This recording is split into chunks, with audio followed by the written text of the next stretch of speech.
Eles entraram em cena no Supremo Tribunal Federal no mesmo ano. Repercussão geral e plenário virtual. A segunda reportagem da série sobre os 15 anos da repercussão geral, você vai ver como a tecnologia, o investimento na capacitação de servidores e a comunicação com os tribunais foram fundamentais para o funcionamento dessa dobradinha na análise dos recursos extraordinários.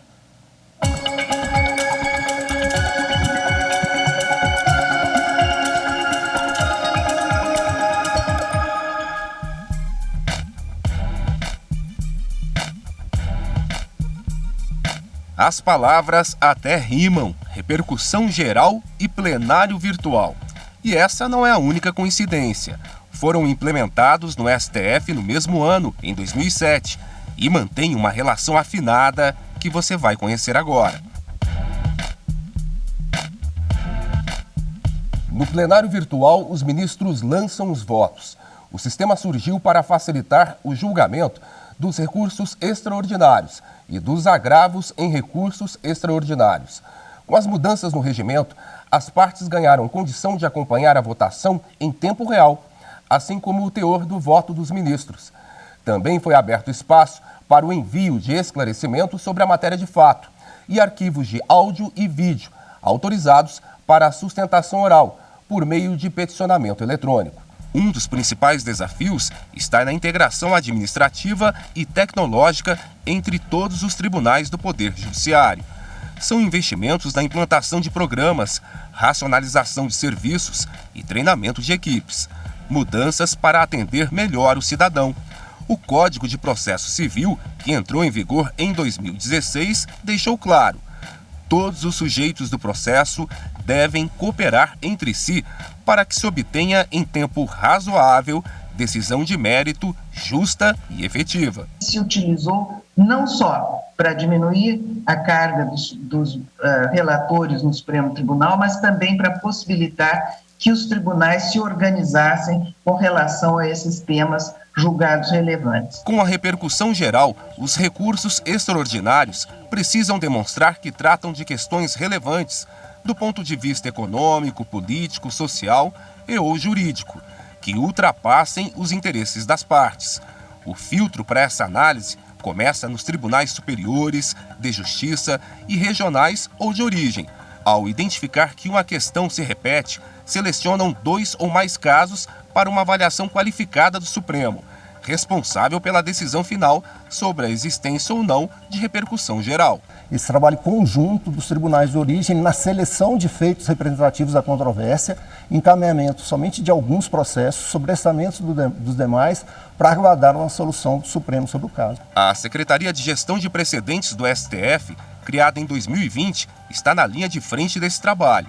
Aqui a missão é reduzir o número de remessas indevidas de recursos extraordinários ao STF. O Supremo Tribunal Federal tem ferramentas para otimizar esse trabalho de triagem, de processual, basicamente extraindo informações desses processos coletadas pelos servidores, e também temos a ferramenta de inteligência artificial do Vitor, que ele faz a inferência se aquele processo já tem alguma relação com outro tema de repercussão geral já submetido. Então é um trabalho de novos temas de repercussão geral, mas também de identificar processos que já veiculem temas com repercussão geral estabelecida pelo Supremo. A Secretaria identifica processos múltiplos relativos a matérias já submetidas à análise de repercussão geral, ou que tenham sido remetidos em desacordo ou ainda que tratem de temas que os ministros determinaram a suspensão ou devolução.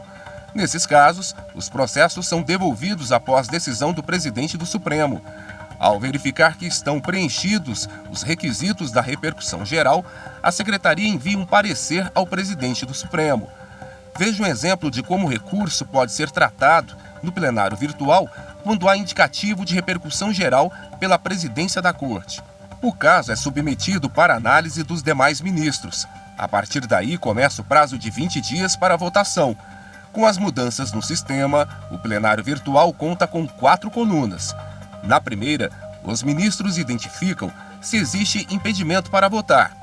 Na outra, se há ou não questão constitucional na matéria. Na terceira, se existe questão da repercussão geral. E na última coluna, se há ou não reafirmação de jurisprudência do Supremo. Essa é a pré-admissibilidade da matéria. Para recusar a análise de um recurso extraordinário, são necessários pelo menos 8 votos. A confirmação de ocorrência de repercussão geral só ocorre com maioria absoluta, ou seja, 6 votos a favor. Nesse caso, com o reconhecimento da admissibilidade, o recurso extraordinário é distribuído a um relator e ele poderá suspender os processos com temas semelhantes no país. O ambiente virtual facilita a comunicação com os tribunais. A partir daí, a Corte vai julgar o chamado leading case, o caso paradigma, que servirá como base e fundamento para os demais casos sobrestados. O Supremo tem 1 ano para concluir a votação do mérito do recurso extraordinário, que pode ocorrer no próprio sistema eletrônico. E de uma única vez, a decisão será multiplicada para todas as causas iguais. Se ele verificar que a tese trazida na inicial é contrária a um tema já fixado na Suprema Corte, ele pode proferir uma decisão de improcedência, a chamada improcedência liminar do pedido. Uma outra aplicação é na tutela da evidência. Uma outra aplicação é que sentenças baseadas em teses ou temas fixados em sede de repercussão geral não têm o chamado reexame necessário. Não basta reconhecer a repercussão geral, é preciso julgar o mérito. E é preciso julgar o mérito exatamente para dar vazão às vezes, milhares de casos que dizem respeito a uma única tese jurídica, que uma vez resolvida, ela baixa completamente os grandes arquivos dos tribunais estaduais e dos tribunais federais.